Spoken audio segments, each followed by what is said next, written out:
What is up, everybody? I'm NoLuxGiven, and today we're going to be taking a look at a really lucky Merlin game. And Merlin is a really fun and pretty powerful hero that also brings a lot of randomness into the game. And in this one, we are just going to be getting super lucky and doing some really powerful stuff. And that's going to start off on turn 2 when we pick up this Black Cat, fire off the magic research, and get the additional Merlin trigger onto that Black Cat. That sets us up really well, getting a bonus gold whenever that can slay as a 4/3, and then we can use that bonus gold to cast some more spells, roll, and find additional characters that we want, and overall just one of the better starts that this hero can have for sure. So super excited to start off on the right foot, and we are going to wind up getting that slay and even hitting Snow Angel for a little bit of damage.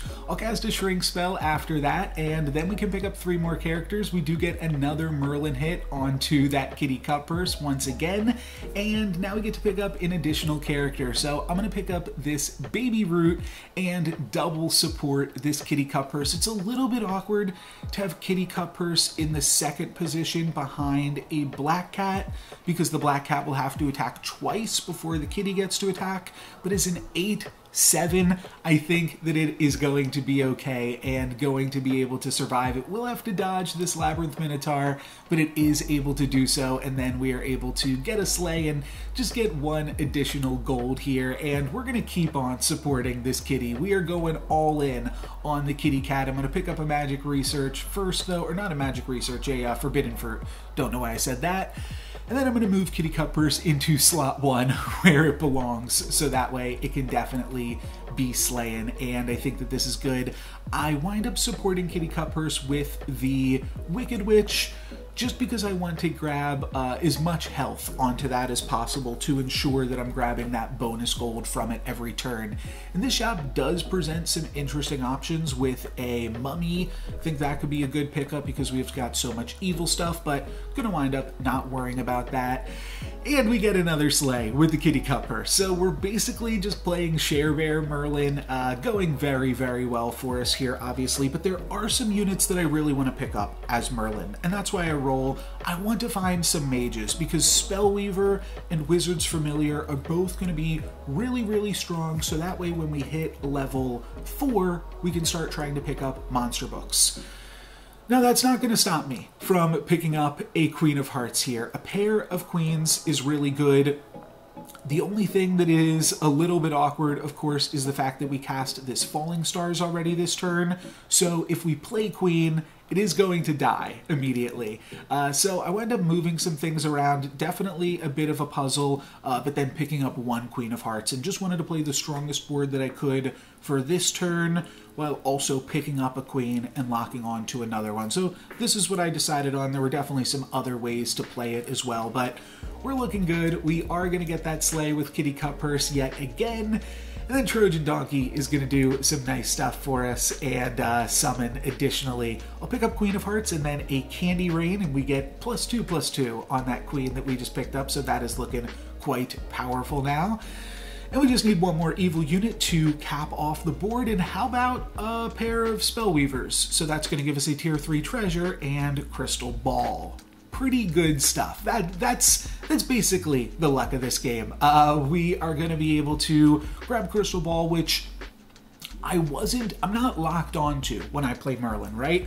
I think that you can play Merlin without playing Crystal Ball, but it certainly helps, and is just going to allow me to cast a whole bunch more spells. We're getting the extra gold from the Kitty Cutpurse, so that will hopefully allow us to cast some more spells as well and just continue to be strong. 38 health, and let's rock this lobby. Let's see what we can do. Spellweaver should be powerful enough to battle through this Puff, but it gets attacked in pretty early, and I'm not sure my queens are going to be big enough. We are going to get a tie, though. So we don't crack their needle nose daggers, but we don't take any damage ourselves. I'm super happy to see another Spellweaver, and now we are just trying to pick up some monster books, and I will cast another Falling Stars just because we get that free Merlin trigger out of it, so it's worth doing. despite the fact that it will kill our Queen of Hearts, so we can't really play it unless we support it with the Wicked Witch. So that's what I wind up doing, and then cutting the donkey. I think the donkey has probably fallen off at this point in the game. And at this point in the game, there's basically two things that I'm looking for. Okay, I'll say three, because I'm going to add mages to that. I'll pick up additional spell weavers and wizards familiars if I can find them. The other thing that I'm looking for is monster books, like I said. But the third thing that I'm looking for is XP. And the reason for that is, now that we have found Crystal Ball, we'd like to find a hat out of this Queen of Hearts triple, though that's going to be a little bit random. So the most consistent way to decrease the cost of our spells is going to be to pick up an Aeon after we hit level 5. So that's the plan. Try to get to 5 as soon as possible. That way we can find an Aeon.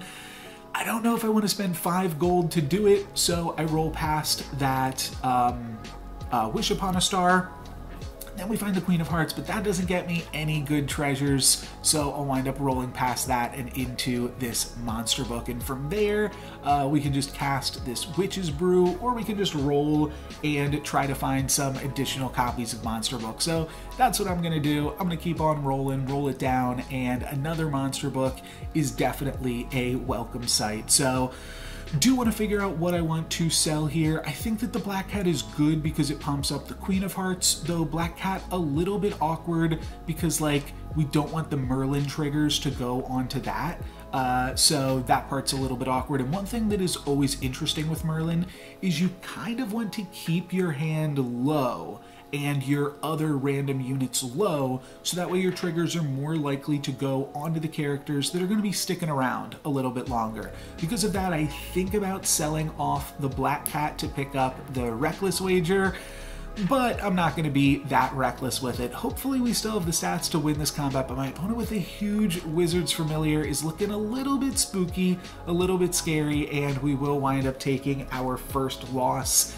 Down to 33, don't feel that bad, but here I would love to just pick up this XP spell and then roll and try to find an Aeon. And we find it immediately. Absolutely crazy. That's really, really good. So now what I'm going to do is I'm going to put both of my monster books first. That way Aeon is still going to be alive in the combat and see those spells happen, and then Merlin's going to trigger and Aeon's going to get that bonus attack. And then next turn, we're going to try to spend all of our gold as much as possible on buffing up Aeon's attack. We'll potentially pick up a Baba Yaga at some point as well. And then we've got Hat Ball, and we are looking pretty good. I probably won't turn down a Spellweaver or a Wizard's Familiar at this point in the game still, but I'd love to put as much gold as possible into Aeon, so that way we'll start with cheaper spells on future turns. Unfortunately, Aeon is going to get attacked immediately, and my opponent's Soltak is also going to keep alive their Lady of the Lake. So a little bit awkward, but when Madman attacks, that Soltak is then doing nothing. We are able to still get the win, and then we find a triple of Monster Book, and that gives us Forking Rod, and this is just insane. So, pretty crazy stuff. We're up against the Ghost, so this is a great time to just cast a bunch of spells. I do somewhat consider picking up Lancelot, and then I also consider, just some other things that we can do here, but I'm going to wind up Mix-a-Wizzling that Black Cat all the way up into a Good Boy. It's a little bit awkward that it's getting all of these Merlin triggers here. It gets a ton of them. It's up to an 11-11 now at this stage of the game, and we don't have any other good units to play with it, so it's just kind of random, and it's only going to be a Good Boy for this one turn, so it doesn't really matter. But the important thing here is that we got Aeon up to 24 attack. I think that'll be enough that we can lock onto this Spellweaver next turn and feel pretty comfortable about that.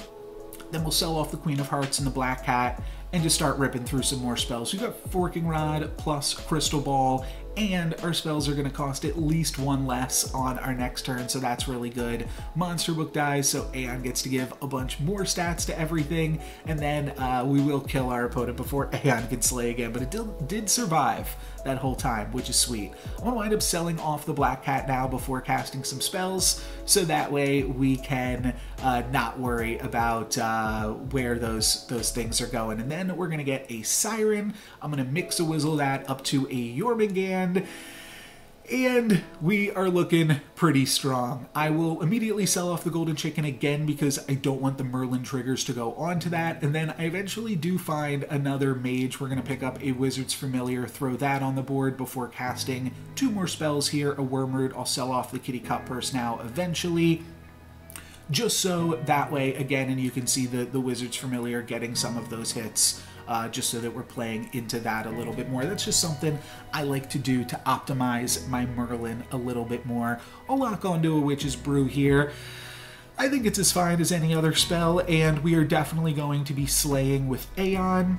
The Jormungand will revert back into a Southern Siren, though that's still a pretty good unit, and we can still find a True Love's Kiss or something on it next turn. But against these Puff Puffs, we are going to be able to slay, and Jormungand is going to be absolutely massive. Will we get that monster book to go off? We will as well, so our Spellweavers in the back are looking quite good. We have lost 1 combat this game, but other than that, things have gone absolutely spectacularly for us, so feeling pretty good. We're just going to cast a few more spells. I don't want to cast the spells that cost 3, because those won't be doubled up. I'll take a look for the hat and get a little bit unlucky, but that's okay.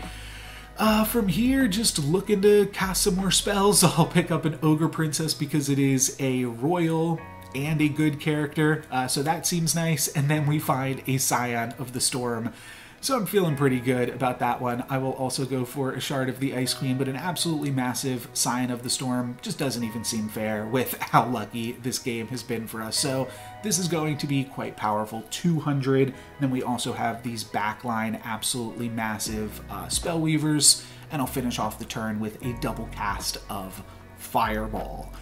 Pretty nice stuff, and we are up a little bit of XP, but you can see that the Fates has purchased some XP this turn as well, so we don't have an absolutely massive XP lead. I only bring that up to say that, like, this isn't even 6.0 yet, and we've got an upgraded Storm King and 2 absolutely massive Scions of the Storm. It's going to be tough for the rest of this lobby to catch up with us. We pick up another Scion, we cast a Witch's Brew there, and then again, rolling past that Gigantify. I do think that we could potentially pick up a Wizard's Familiar, but I just want to roll and try to cast as many spells as possible, and we'll end things off here by casting a Drink Me Potion, and then casting a few more things. We could go for this Kidnap. I don't think that that would have been a terrible spell to end on, but I'm just going to end on Golden Chicken. I think that that is fine enough. And top 4, and we're looking to deal with just our backline plus that Scion of the Storm, 16 damage. If none of our characters die, then we will be able to kill this Pied Piper. That seems like a little bit of a Pied Pipe dream, so not really expecting that one to happen, but we'll hit them for a nice little chunk here after we get through that Princess P. I think that they don't really have too much else going on. We did have to avoid the Rotten Apple Tree, and we managed to do so, and then everything else survives. Oh wait, that's 20. Oh, I miscounted. Okay, great. So we take out the Pied Piper. Great. I didn't think that, like, I thought that that happened, but then I'm like, no, there's no way that happens because we'd have to have this Aeon survive. But turns out we didn't. We cast another Drink Me Potion into a whole bunch more spells here. I'll fire off a Mix-a-Whistle on the Monster Book. Why not? We'll get this guy in on the action. Can't really do anything with the Feed the Kraken there, though. And then I'm going to pick up another Scion of the Storm, and I'll just play that instead. And then we can throw a Beauty's Influence onto Aeon. That's going to seem pretty good. We could sell the Wizard's Familiar, the Grey Knight, and the Golden Chicken, and that would allow us to pick up this Baba Yaga. And I think that that's worth it. I think that we're probably okay, but having our spells cost 2 less, I think is going to be a lot more powerful. And then I'll lock onto this Burning Palm. Small mistake there. I should have locked before the Blessing showed up, so that way I could have just kept my shop a little bit more spell heavy after I cast the Crystal Ball. But it's not really going to matter. We are just absolutely massive here. We're going to take out the big bad wolf, and now we are on to the finals up against Vampire. So let's cast some spells, baby. And this basically should be it. We could fire off a True Love's Kiss, but we don't even have anything to kiss at this point. I don't want a Shard of the Ice Queen, anything. We just wind up seeing a bunch of Mix-a-Wizzles and True Love's Kisses this turn.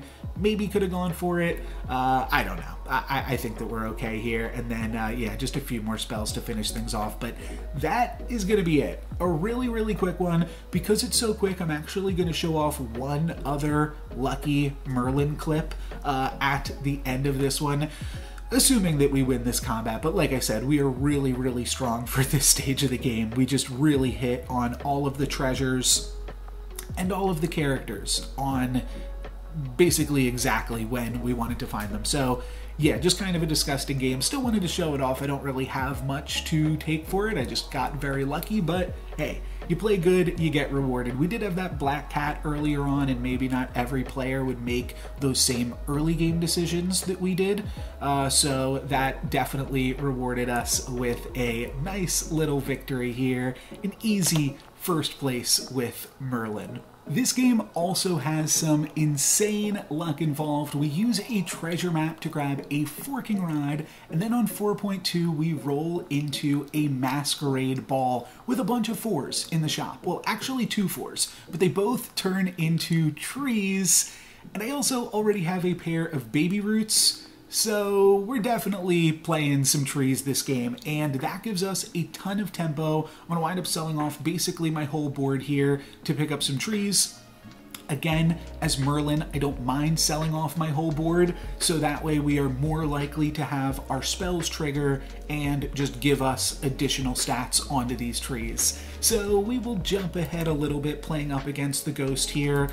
Don't really remember what we do on level 5. We triple up on the baby roots, grab a noble steed. That's pretty good for where this game is going. That could let us find like a tier 7 treasure or something, which could be pretty powerful, but mostly just leaning on the strength of this Ashwood Elm to carry us deep into the end game. We're level 5 right now, and I think we just wind up slowly leveling up. Okay, we grab a Reckless Wager, and that's going to allow us to grab some additional Cashola. Then maybe next turn we'll grab some XP or something. Oh, we don't actually win the Reckless Wager. What do we just barely grab a tie here against a big Morgana. Yeah, looks like a tie because they don't have a Juliet. Close one though, for sure. We were 95% to win that one, as it turns out. But right now I am really looking for, I mean, potentially like Lancelot at this point, or some more trees, another Robin Wood. That could be good.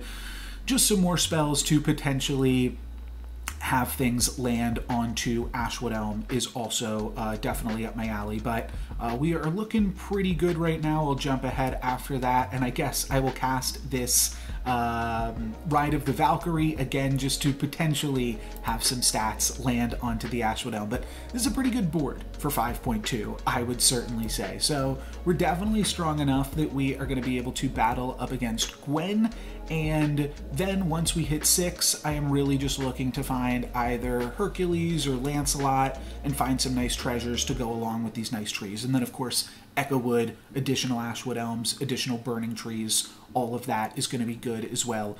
Feed the Kraken on Spellweaver to give us a whole bunch of extra gold on 6.0. I think is pretty good. And we'll wind up picking up an Ashwood Elm after that and a Lancelot. The thing is with Lancelot here, it actually gets to activate because of our double Robin Wood. All of our trees will have the most attack, and that leaves Lancelot to grab both of these Robin Wood buffs. Unfortunately, if we don't give it the the sting as well, then it won't be large enough to activate. It'll go up to 24. It'll need to slay and stick around, so it's kind of asking for a lot, so not going to worry about that. But I also like some other things in this shop. We get to pick up we're locking onto the Echo Wood. We get to pick up a Cindy, which can activate pretty quickly with the help of Forking Rod. And then there's also a Kidnap, which a double-casted Kidnap could wind up being super, super game-making at this point in the game. Getting to steal 2 trees could be absolutely insane, as you can tell. We do get a little bit owned there by a Doom Breath, but all we've got to do is battle through this pumpkin. Not sure we're going to have the stats, though. It's all going to come down to if this Burning Beard can get scammed. We take out the Medusa. It's looking good. It's looking good. Okay. We are just going to wind up barely getting a loss. We take 12 down to 21. I'll take it, and then I will also take this tier 6 treasure. Pandora's Box is just so good with trees. There's a lot of things. Round Table is really insane. What's it called? Sorry, I'm getting a little bit distracted here because I know it's coming. One thing that I'm thinking would be sweet, I'll just spoil it here now. If this Pandora's Box can turn into Black Prism, that would just be awesome. We've got a full board of unupgraded trees. I thought this would just be too cool if it was able to work out, so I wanted to try for it here and lock onto this. I could like cycle out the Lancelot or the Happy Little Tree or something like that to buy one of the things from the shop, but it's not a huge deal. I'll just wind up locking onto this, and we are going to double kidnap a pair of Robin Hoods against this fellow trees player, so that is really sweet as well. We do wind up taking a little bit of damage, but now we are set up super well. We get the Robin Hood, and would you believe it or not, we also get the Black Prism. So this is absolutely insane. I'll pick up Staff of the Old Toad here as our other treasure to replace the Forking Rod at this stage. And then we are gonna go for Knighthood. So I'm gonna sell off Lancelot, and I believe I might also sell off Happy Little Tree, just so that way more Merlin triggers go onto the units that I care about. Oh, it turns out I wind up just keeping the Happy Little Tree in case it winds up being good. This is gonna activate Cindy and give us a board full of upgraded trees, though. This is just absolutely crazy, and yeah, definitely just a huge high-rolling, lucky Merlin moment. From here, I'll roll for some more trees, and unfortunately, I don't have the cash to sell for Hercules this turn, but the reason that I hung on to Noble Steed and got rid of the Forking Rod is because, like I said, tier 7 treasures are just so good with trees that I want to try to activate a Hercules as well, and we can make it quite big with the Robin Hood buffs as well. So that'll be a lot of fun. I'll lock onto that one, and we'll see what we can do. We are up against another trees player, though this time with World Tree and a pair of Court Wizards and an Oni Tyrant and a Lordy.